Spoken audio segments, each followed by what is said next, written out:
Welcome to my classroom চ্যানেলে তোমাদের সবাইকে স্বাগত। আজ আমরা পড়ব class 8 lesson 6 the sea by James Reeves. কবিতাটা পড়লে আমরা দেখব কবি জেমস রিভস সমুদ্রকে এক প্রকাণ্ড ধূসর ক্ষুধার্ত কুকুরের সঙ্গে তুলনা করেছেন, যে সমুদ্র সৈকতের উপরে সারাদিন গড়াগড়ি দেয়। কবি যতই সমুদ্রকে একটা প্রকাণ্ড ক্ষুধার্ত ধূসর কুকুরের সাথে তুলনা করুক, কিন্তু we are much benefited by sea. আমরা সমুদ্র থেকে ভীষণভাবে উপকৃত হই, নানাভাবে অনেকভাবে উপকৃত হই, এবং বিশ্ব অর্থনীতিতে সমুদ্র এক উল্লেখযোগ্য একটা গুরুত্বপূর্ণ ভূমিকা নেয়। আচ্ছা বলো তো, আমরা পৃথিবীতে সব থেকে বেশি অক্সিজেন কে দেয়? এটা আমাদের একটা ধারণা, আমার একটা ভুল ধারণা ছিল যে বোধহয় আমাজনের জঙ্গল, যাকে পৃথিবীর ফুসফুস বলা হয়, তা থেকে পৃথিবীর সব থেকে বেশি অক্সিজেন পাওয়া যায়। কিন্তু গুগল সার্চ করে দেখলাম আমার এই ধারণা ভুল। হয়তো আমার মতো তোমাদেরও অনেকেরই ধারণা যে পৃথিবীতে সব থেকে বেশি অক্সিজেন দেয় আমাজনের জঙ্গল, কিন্তু না, পৃথিবীর অক্সিজেনের অর্ধেক আসে সমুদ্র থেকে। সমুদ্রের ফাইটোপ্লাঙ্কটন পৃথিবীর অর্ধেক অক্সিজেন সরবরাহ করে। এছাড়াও মহাসাগর বিভিন্ন মিনারেল, ঔষধ ও খাবারের গুরুত্বপূর্ণ উৎস। সমুদ্রভিত্তিক অর্থনীতিকে বলা হয় ব্লু ইকোনমি বা নীল অর্থনীতি। সমুদ্র থেকে লক্ষ লক্ষ টন মাছ ধরা হয়, যা কোটি কোটি লোকের প্রোটিনের চাহিদা পূরণ করে। এছাড়াও সমুদ্র উল্লেখযোগ্য পরিমাণ হিট ও কার্বন ডাইঅক্সাইড শোষণ করে এবং বিশ্ব উষ্ণায়ন বা গ্লোবাল ওয়ার্মিংকে প্রশমিত করে। লবণ, মিনারেল অয়েল ও অন্যান্য খনিজ সমুদ্র বক্ষ থেকে উত্তোলিত হয়। সমুদ্রে মাছ ধরার সঙ্গে লক্ষ লক্ষ লোকের জীবন ও জীবিকা জড়িত।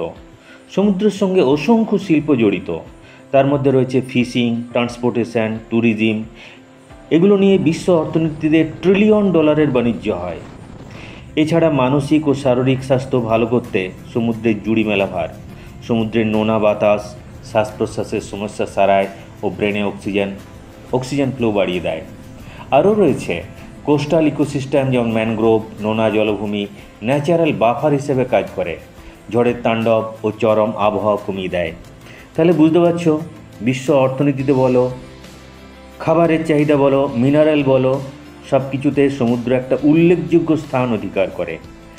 যদিও এখানে কবি সমুদ্রকে একটা ক্ষুধার্ত ধূসর প্রকাণ্ড অতিকায় কুকুরের সাথে তুলনা করেছেন, কিন্তু সমুদ্রের গুরুত্বকে আমরা অস্বীকার করলে চলবে না। এরপর আমরা চলে আসি কবিতায়। আজ আমরা পড়ব class 8 lesson 6 the sea by James Reeves. আমরা শুরুতে কবি পরিচিতি দেখে নিই। Let's start. John Morris Reeves 1909-1978 was a British author principally known for his poetry, plays and contribution to children's literature. John Morris Reeves জন্ম 1909, মৃত্যু 1978, was a British author, তিনি ছিলেন একজন ব্রিটিশ লেখক। Principally known for his poetry, plays and contribution to children's literature. Contribute অবদান যোগানো, অবদান রয়েছে এরকম, তার থেকে আসছে কন্ট্রিবিউশন অবদান। কন্ট্রিবিউশন টু চিলড্রেন্স লিটারেচার শিশু সাহিত্য অবদান। জন মরিস রিভস মূলত তার কাব্য, তার নাটক এবং শিশু সাহিত্যে তার অবদানের জন্য প্রসিদ্ধ। His books include anthologies for both adults and children. Anthologies কোনো কিছু সংকলন, both adults and children, adult প্রাপ্তবয়স্ক, চিলড্রেন শিশু তার প্লুরাল ফর্ম চাইল্ড, তার থেকে আসছে চিলড্রেন। প্রাপ্তবয়স্ক এবং শিশু উভয়ের জন্যই তার অনেক পুস্তক সংকলন রয়েছে। He was also well known as a literary critic and broadcaster, যিনি রেডিও অথবা টেলিভিশনে বিভিন্ন অনুষ্ঠান সম্প্রচার করেন, সম্প্রচারক। লিটারারি ক্রিটিক সাহিত্য সমালোচক এবং সম্প্রচারক, ব্রডকাস্টার হিসেবেও তার প্রসিদ্ধি রয়েছে। তিনি সুপ্রসিদ্ধ, ওয়েল নোন, সুপ্রসিদ্ধ। আগেই বলেছি সমুদ্র বিষয়ক কবিতা, লেখকের মনে হয়েছে সমুদ্র যেন কোনো একটা সময় একটা ক্ষুধার্ত, একটা বিশাল প্রকাণ্ড ধূসর ক্ষুধার্ত কুকুর। সমুদ্রকে তিনি এক প্রকাণ্ড অতিকায় ধূসর ও ক্ষুধার্ত কুকুরের সাথে তুলনা করেছেন। কবিতা পড়ার আগে আমরা প্রশ্নটা দেখে নিই। With which water body can you associate the following visual image? Visual image দৃশ্য, কোন জলাশয়ের সাথে নিচের এই দৃশ্যগুলো জড়িত? স্যান্ডি শোর বালুময় সৈকত, সল্টি ওয়াটার নোনা জল, সল্ট থেকে আসছে সল্টি, ফোম ফেনা, ওয়েভস ঢেউ। এই সবকটির সাথে জড়িয়ে রয়েছে সমুদ্র। Number 2, we often make comparisons to express an idea more vividly, such as red as a rose, brave as a lion, etc. আরও স্পষ্টভাবে ধারণা ব্যক্ত করতে বা তুলনা করতে আমরা মাঝে মধ্যে ব্যবহার করি রেড অ্যাজ এ রোজ, গোলাপের মতো লাল, ব্রেভ অ্যাজ এ লায়ন, সমুদ্রের মতো সাহসী ইত্যাদি। If you are asked to compare the sea to an animal, যদি তোমাকে বলা হয় কোন একটা প্রাণীর সাথে সমুদ্রের তুলনা করতে, to which animal would you compare it, কোন প্রাণীর সাথে তুমি এর তুলনা করতে, হোয়াই এবং কেন? কবিতাটা পড়লে এগুলো ক্লিয়ার হয়ে যাবে, দেখে যাও। লেটস রিড, পড়া যাক। The sea is a hungry dog, giant and grey, he rolls on the beach all day.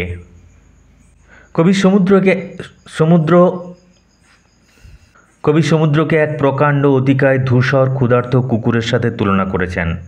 প্রথম লাইন থেকেই দেখো, the sea is a hungry dog, সমুদ্র হলো একটা ক্ষুধার্ত কুকুর, সমুদ্র একটা ক্ষুধার্ত কুকুর, জায়ান্ট অ্যান্ড গ্রে। জায়ান্ট কথাটার অরিজিনাল অর্থ হচ্ছে দৈত্য, এখানে সে অর্থে নয়, এখানে জাইজান্টিক অতিকায় অর্থে ব্যবহার করা হয়েছে। মানে জায়ান্টের আক্ষরিক অর্থ হিসাবে নয়, এর মর্মার্থ অতিকায়, রাক্ষুসে, ভেরি লার্জ এই অর্থে ব্যবহার করা হয়েছে। জায়ান্ট অ্যান্ড গ্রে, অতিকায় এবং ধূসর। He rolls on the beach all day. Beach সমুদ্র তীর বা সৈকত, সিসোর, সে সমুদ্র সৈকতে সারাদিন গড়াগড়ি খায়। With his clashing teeth and shaggy jaws, hour upon hour he gnaws, the rumbling tumbling stones and bones, the giant Shirok moans, licking his greasy paws. দেখো অর্থ, with his clashing teeth, ক্ল্যাশিং ঝনঝনে, clash সশব্দে পরস্পর ঠোকাঠুকি লাগছে এরকম। Clash কথার অর্থ হচ্ছে সংঘর্ষ, ঠোকাঠুকি হচ্ছে, তার সাথে শব্দ হচ্ছে, অর্থাৎ ঝনঝনে। উইথ ইজ ক্ল্যাশিং টিথ, তার ঝনঝনে দাঁত, অ্যান্ড স্যাগি জজ, স্যাগি রুক্ষ অপরিষ্কার, রাফ আনটিডি অপোজিট হয় smooth. With his clashing teeth, তার ঝনঝনে দাঁত, অ্যান্ড স্যাগি জজ আর রুক্ষ চোয়াল চেপে, আওয়ার আপন আওয়ার ঘন্টার পর ঘন্টা ধরে, হিনাজ উচ্চারণ লক্ষ্য করো, জি উইল রিমেন সাইলেন্ট, জি কিন্তু সাইলেন্ট থাকবে। নাজ, হি নাজ কুরে কুরে খায়, আওয়ার আপন আওয়ার হি নাজ, ঘন্টার পর ঘন্টা ধরে সে কুরে কুরে খায়। কি কুরে কুরে খায়? তার পাথুরে সমুদ্র সৈকত। যে কোনো সমুদ্রের তীরে তুমি যদি বসে থাকো আর এক মনে দেখতে থাকো তাহলে দেখবে একটার পর একটা ঢেউ সমুদ্রের তীরে আছড়ে পড়ছে। আর যদি সমুদ্রের সৈকত পাথুরে হয় তাহলে সেই পাথরগুলোকে একটু একটু করে ক্ষয় করে দিচ্ছে, সেটাকে বলছে নাজ, কুরে কুরে খাচ্ছে। কুকুর যেমন হাড়কে কুরে কুরে খায়, সেরকমভাবে সমুদ্রের ঢেউগুলো তার পাথুরে উপকূলকে কুরে কুরে খাচ্ছে। With his clashing teeth and shaggy jaws, তার ঝনঝনে দাঁত আর রুক্ষ শুষ্ক চোয়াল নিয়ে, আওয়ার আপন আওয়ার হি নাজ, ঘন্টার পর ঘন্টা ধরে সে কুরে কুরে খাচ্ছে। কি কুরে কুরে খাচ্ছে? The rumbling tumbling stones, rumbling গুড়গুড় শব্দ করছে এরকম, টাম্বলিং টাম্বল গোড়াগড়ি দেয়, গোড়াগড়ি দেওয়া, গোড়াগড়ি দিচ্ছে এরকম, রোলিং ফলিং, অর্থাৎ সমুদ্র সৈকতের সেই গুড়গুড় শব্দ করছে আর গোড়াগড়ি দিচ্ছে এরকম পাথরগুলোকে সে ঘন্টার পর ঘন্টা ধরে কুরে কুরে খাচ্ছে। অ্যান্ড বোনস হাড় হাড় হাড়, এগুলো যেন কুকুরের কাছে হাড়। তাহলে হাড় হিসেবে কোনগুলোকে, হাড়ের সাথে কোনগুলোকে তুলনা করা হয়েছে? দ্য রামলিং টাম্বলিং স্টোনস, লুটোপুটি খাচ্ছে, গড়াগড়ি খাচ্ছে আর গুড়গুড় শব্দ করছে, এরকম পাথরগুলোকে কবি হাড়ের সাথে তুলনা করেছেন। দ্য জায়ান্ট সিডক মন্স, সেই বিশাল কায়, সেই অতিকায় সমুদ্র কুকুর বিলাপ করে ওঠে। Licking his greasy paws, grease তার থেকে আসছে গ্রিজি। গ্রিজ তোমরা জানো যন্ত্রপাতিকে পিচ্ছিল করতে একটা পিচ্ছিলকারক পদার্থ, তার থেকে আসছে গ্রিজি, পিচ্ছিল। লিক চাটা, চাটতে থাকা, লিকিং হিজ গ্রিজি পজ। তা সে পিচ্ছিল থাবা চাটতে চাটতে সেই অতিকায় সমুদ্র কুকুর বিলাপ করে ওঠে। And when the night wind roars and the moon rocks in the stormy cloud, he bounds to his feet and snaps and snips, shaking his white sides over the cliffs and howls and hollows long and loud. দেখো অর্থ, and when the night wind roars, যখন রাতের হাওয়া গর্জে ওঠে, রোর গর্জন করা, যখন রাতের বাতাস গর্জন করে ওঠে, and the moon rocks in the stormy cloud, rock এখানে দোল খাওয়া, টলমল করা, দুলতে থাকা, and the moon rocks in the stormy cloud, আর ঝোড়ো মেঘে চাঁদ টলমল করে, he bounds to his feet and snaps and snips, he bounds to his feet, সে দুপায়ে লাফায়, and snaps and snips, snap কথাটা অর্থ হচ্ছে নস্যি টানা, নাক দিয়ে টানা, and snips গন্ধ শুকা, smells, he bounds to his feet and snaps and snips, সে দুপায়ে লাফায় আর নাক দিয়ে টানে আর গন্ধ শুকে। shaking his white sides over the cliff, clip কথাটার অর্থ হচ্ছে খাড়া উঁচু পাহাড়ের মধ্যে অবস্থিত তাক বা খাঁজ, ওভারহ্যাঙ্গিং পিসেস অফ রক্স, পাহাড়ের মধ্যে উঁচু লম্বা খাঁজ তাকে বলা হয় ক্লিপ। শেক ঝাড়া, হোয়াইট সাইডস ভেজা গাত্র, shaking his wet sides over the cliffs, তার ভেজা শরীর ঝাড়ে খাড়া পাথরের বুকে, খাড়া পাথরের মধ্যে যেন তার ভেজা গাত্রদেশ ঝেড়ে ওঠে। কুকুরের গা যদি ভিজে যায় সে যেরকমভাবে শরীরটাকে ঝাঁকিয়ে জলটা ঝরিয়ে দেয়, সেরকমভাবে সমুদ্র তার ভেজা শরীরটা পাথরের খাঁজে পাথরের বুকে ঝেড়ে নেয়। And Howl's and hollows long and loud, Howl's গর্জন করা, ক্রাইজ ওয়েলস, হলোজ হাঁক দেওয়া, লং দীর্ঘক্ষণ, অ্যান্ড লাউড উচ্চস্বরে, আর উচ্চস্বরে গর্জন করে আর হাঁক পাড়ে।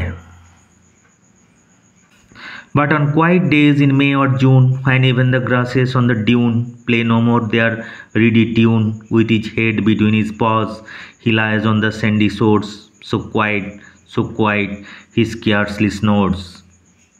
But on quiet days in May or June, May আর জুন মাসের সেই শান্ত দিনগুলোতে, when even the grasses on the dune বালিয়াড়ি, play no more their reedy tune, reedy তীক্ষ্ণ আওয়াজ, loud unpleasant sound, reedy তীক্ষ্ণ আওয়াজ, যখন মে আর জুন মাসে সে শান্ত দিনগুলোতে এমনকি বালিয়াড়ির ঘাসগুলোও তাদের তীক্ষ্ণ সুর আর বাজায় না, প্লে নো মোর আর বাজায় না, দেয়ার রিডি টিউন তাদের তীক্ষ্ণ সুর, অর্থাৎ বালিয়াড়ির ঘাসের মধ্যেও কোনো তীক্ষ্ণ সুর শুনতে পাওয়া যায় না। হি লাইজ অন দ্য স্যান্ডি শোর, সে তার বালুকাময় সমুদ্র সৈকতে শুয়ে থাকে। সো কোয়াইট এত শান্ত, হি স্কেয়ার্সলি স্নোর্স, যে সে নাক ডাকে না বললেই চলে। হি স্কেয়ার্সলি এখানে নেগেটিভ অর্থে ব্যবহার করা হয়েছে, অর্থাৎ নাক ডাকে না বললেই চলে, সে একটু নাক ডাকে বা নাক ডাকে না বললেই চলে, স্নোর নাক ডাকা। তাহলে বোঝা গেল সমুদ্রের ঢেউগুলো যখন বারবার সৈকতে আছড়ে পড়ে, এটা দেখে জেমস রিভ সমুদ্রকে একটা প্রকাণ্ড ধূসর ক্ষুধার্ত কুকুরের সাথে তুলনা করেছেন, যে কুকুর সমুদ্র সৈকতে সারাদিন গড়াগড়ি খায়। একটা কুকুর যেরকমভাবে হাড় কামড়ায়, যেভাবে হাড় চিবায়, ঠিক একই রকমভাবে সমুদ্র তার ধারালো দাঁত দিয়ে তার প্রস্তরময় সৈকতকে বারবার চিবিয়ে চলে। ঢেউয়ের মধ্যে ভাসতে থাকা পাথরগুলোকে হাড়ের সাথে তুলনা করা হয়েছে। একটা প্রকাণ্ড সমুদ্র কুকুর তার হাড়ের জন্য গর্জন করে আর তৈলাক্ত পিচ্ছিল থাবাগুলোকে চাটতে থাকে। কিন্তু গর্জনশীল রাতে বাতাসের সঙ্গে যখন ঝোড়ো মেঘ চাঁদকে দোলায়, চাঁদ দুলতে থাকে, তখন সমুদ্র লাফায় আর শোঁকার চেষ্টা করে। এখানে কবি হয়তো প্রাকৃতিক ব্যাপার জোয়ার ভাটাকে ইঙ্গিত করেছেন এবং বর্ণনা করেছেন যে চাঁদের উপস্থিতি কিভাবে সমুদ্রের জলোচ্ছ্বাস ঘটায়। কুকুর যখন ভিজে যায় সেরকম গা ঝাড়া দিয়ে ওঠে, গা ঝাড়া দিয়ে উঠে তার জলটাকে ছড়িয়ে দেয়, একই রকমভাবে সমুদ্র তার ভেজা প্রান্তগুলোকে পাথরে ঝাড়ে আর তীব্র চিৎকার করে, অর্থাৎ তখন তীব্র শব্দ হয়। কবি পরবর্তীকালে মে আর জুন মাসে কবি সমুদ্রকে তুলনা করেছেন একটি ঘুমন্ত কুকুর আর একটি ঘুমন্ত কুকুরের সাথে, অর্থাৎ শান্ত সমুদ্রকে তিনি ঘুমন্ত কুকুরের সাথে তুলনা করেছেন। কুকুর যেরকম কোনো আওয়াজ না করে তার দুই থাবার মধ্যে মাথা রেখে ঘুমায়, ঠিক সেরকমভাবে সমুদ্র সৈকতের উপর কোনো নাসিকা গর্জন না করে সে স্থির হয়ে শুয়ে থাকে। তাহলে জটিল ওয়ার্ডগুলো আমরা দেখে নিই। রোলসন গোড়াগড়ি খায়, লুটোপুটি খায়। ক্ল্যাশিং টিথ ঝনঝনে দাঁত। স্যাগি জজ রুক্ষ শুষ্ক চোয়াল। নজ ন কুরে কুরে খাওয়া। রামলিং গুড়গুড় শব্দ করছে এরকম। টামলিং লুটোপুটি খাচ্ছে এরকম। মন বিলাপ করা। লিক চাটা। গ্রিজি পজ পিচ্ছিল থাবা। রোর গর্জন করা। রক এখানে দুলতে থাকা, পাথর নয়। রক দোলানো। দ্য মুন রক্স চাঁদ দুলতে থাকে। ইন দ্য স্টর্মি ক্লাউড ঝোড়ো মেঘে। হি বাউন্স টু হিজ ফিট সে পায়ে ভর দিয়ে লাফায়। স্নাপ নস্যি টানা। স্নিপ গন্ধ শোকা। ক্লিপ খাড়া উঁচু পাহাড়ের মধ্যে অবস্থিত তাক বা খাঁজ। হাউল গর্জন করা। হোলোজ হাঁক পাড়া। ডিউন মিন স্যান্ডিউন বালিয়াড়ি। রিডি তীক্ষ্ণ, রিডি টিউন তীক্ষ্ণ সুর। প থাবা। স্যান্ডি শোর বালুকাময় সমুদ্র সৈকত। সো কোয়াইট এত শান্ত এত শান্ত। স্কিয়ার্সলি কোনোমতে। স্নোর নাক ডাকা। আশা করি বোঝা গেছে। ওকে, দ্যাটস অল ফর টুডে।